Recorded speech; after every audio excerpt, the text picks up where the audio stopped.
People are calling full-powered e-bikes full fats. I don't quite get that one, but maybe it's because you got to be fully fat to ride one. I don't know.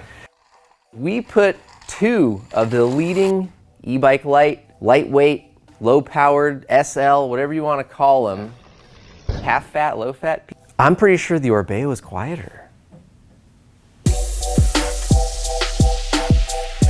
Anyways, the 2 bikes we've got today are the Orbea Rise and the Specialized Levo SL. Both of the bikes that we tested have a pretty similar retail. They start at similar price points and they go up from there to the moon, right? With both brands having very expensive options if you want to go there.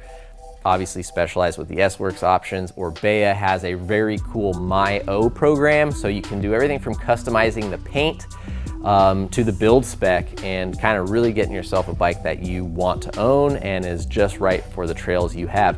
There are some more mild customization options as well if you just want to change brakes or tires or wheels, so you don't have to spend a ton of money to get customization. So geometry on both of these bikes, size large. Nick, Specialized, lead us off. So this thing's got a 455 reach, a 66-degree head tube, which maybe we put a 36 on it just because it came with the 34 and we felt like it wasn't quite enough to keep up in the stuff we were testing. And we went with 10 mils longer. Seat tube angle is 74.6 on this one, and wheelbase total is 1217. So the Rise has a longer reach by quite a bit at 474 millimeters, 65.5-degree head tube angle, a steeper seat tube angle at 76.5, and a 1238 wheelbase. Generally a longer bike, steeper seat tube angle, which also helped with nearly double the power and making this bike a much better climber.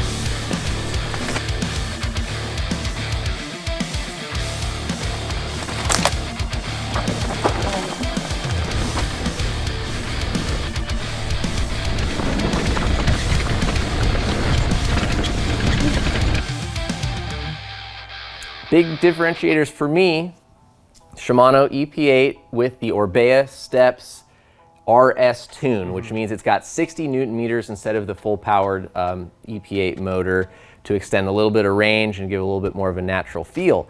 Now the Specialized has 35 Newton meters of torque, which is nearly half, and it feels like it. Now displays, that was something that took us a little bit of, I guess, getting used to. The Orbea has very minimalistic RS display. Rider Synergy is what Orbea is calling it, and it's just basically a little junction box that has a red, yellow, green, tiny little light to show you the power mode, and then a green light for 75% of the battery life, and then it turns to red at 25% battery life. You can connect with your phone on the Shimano app at any time to see your battery life, or if you want, if you have a Garmin, there's a really great Garmin integration that shows more information if you're a tech guy. And of course, you can always opt to purchase through the Orbea program the Shimano STEPS display, which will give you more info. Which I think we decided we would do if we owned this bike. Yes, for sure.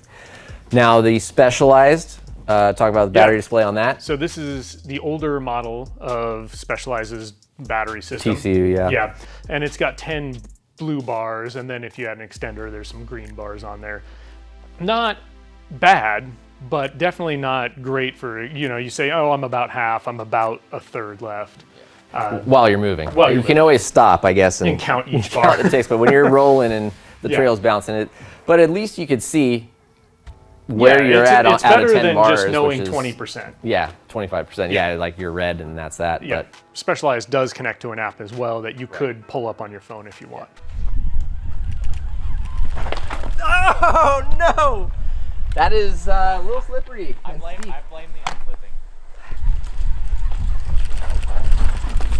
Oh, okay. You know, when you got the enduro well, moves, if you sprint at it. Well, I have enduro moves and I guess you don't.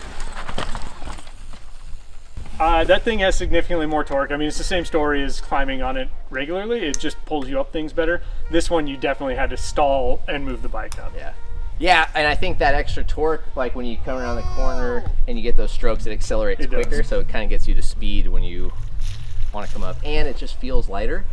This rewards you with 60 or 30 more Newton meters of torque. Yeah. And it's definitely noticeable. Yeah.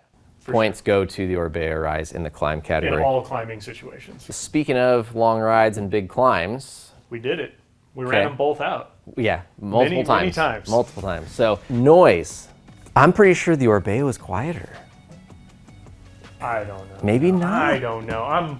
Okay. I'm lost. Either way, All they right. were very all close. within 2. Okay. We got a decibel meter here to measure the loudness of the motor on the Orbea Rise and on the Specialized Levo SL.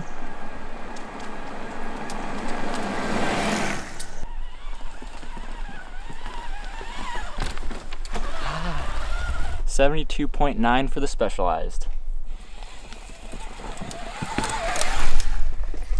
76.7. With the sound being nearly identical, certain situations there were bigger, I guess, discrepancies in the audio or in the perceived sound coming out of the bike. But I think the pitch is really the difference here. It is. The total sound probably is about the same, just The tone. The tone is different. yeah.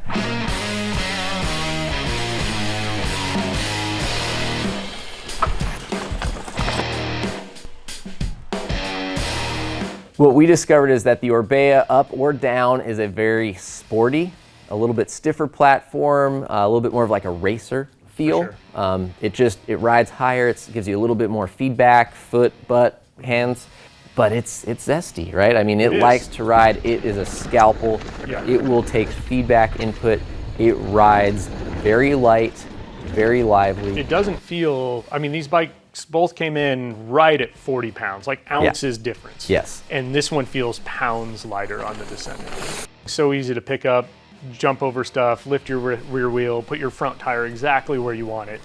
Where the SL, it sits more deep in the suspension, kind of more the couch feel, and definitely not the lift up sporty feel, but there's a point where these change. Yeah. So basically what we noticed is that when you're on general trail riding applications into the kind of all mountain category, I think we both picked the Rise sure. as our Yeah. pick because of the ability to pump, accelerate, pick it up over things, just to engage more with the ride rather than have a smoother plush bike that just kind of eats everything up.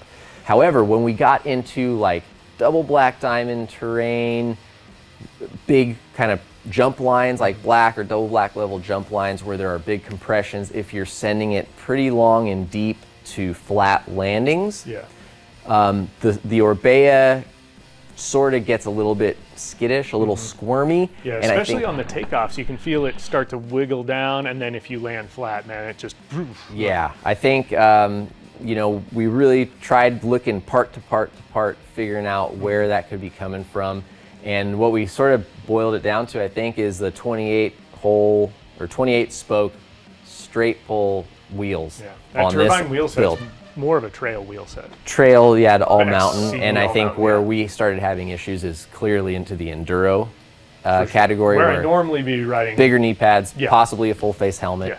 If that's not where you're going to be spending your time and you're not going to be riding that area hard, not an issue. And that was the only place we had that problem. Yeah. Or noticed that feedback, and that could be resolved by just a better, stiffer wheel spec, I should say. I think if you ran a nice set of carbon stiff wheels on that might go away. Meanwhile, the Levo SL, it didn't care. No, you ride that thing in whatever terrain you want, and it's great. Yeah, as long as the brakes worked. The G2 brake is it's the lowest point of the Levo SL build that we received. Or any bike. Or any bike you put a G2 Yeah, on. just especially e-bikes, please, product managers. Do not put G2s on any.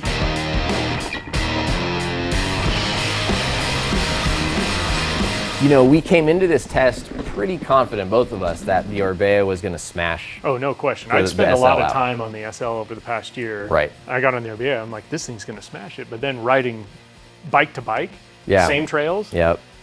there's. They got a lot closer, and in some areas, I think there's still some where the Rise is the clear winner. Levo SL, great all-around bike still, doesn't have the power, No. has less range, has a softer, more compliant, plusher suspension feel, which could be great for people that want to sit down and explore and ride rougher terrain. I think the other area that the Orbea definitely takes the cake is the value or build spec. If you had one bike to pick, what would it be? Man, if somebody's dropping one of these bikes off at my front door, I'm gonna probably take the Rise. I'd ride a lot more of that kind of techie, snappy, quick terrain at high speed, and I think it just rewards that kind of rider. Okay. But I don't know if I'd want to take it into like big jumps after riding it there. Yeah, but how often are you riding big jumps? Yeah, I mean, you have to go find that. And usually if I'm doing that, it may be associated at a bike park, so. Yeah. While the Levo SL put up a very valiant fight, I think honestly, the power is the biggest thing holding it back, right? I mean, if that bike, if it didn't have 35 Newton meters of power, if it had 60, this would be a much closer it'd be race. Really close, yeah. It'd be a much closer race, but I mean, the fact that you're able to climb faster, farther, more power, and it's a lot, and it rides a lot lighter too. I mean, on top of the power, right, which can be addressed by putting a different motor or better, higher power motor in, the Orbea Rise does ride a lot lighter, and it is more fun and engaging. And I think if I had to pick one bike, I would probably also get the Rise. I would definitely do a wheel upgrade. Yeah, and I would do a stiffer which wheel. is nice with the Orbea customization.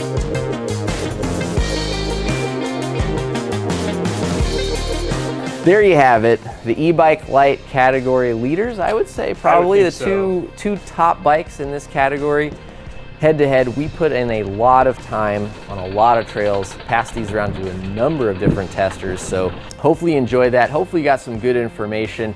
Obviously we're trying to address, hypotheticals and what we think you may be looking for and where you might ride or might be looking for out of a bike. So if we didn't touch on that, please ask down below. We're just doing the best off of our riding style, the terrain we've got, and kind of trying to translate to all the places we've been and people we've ridden with.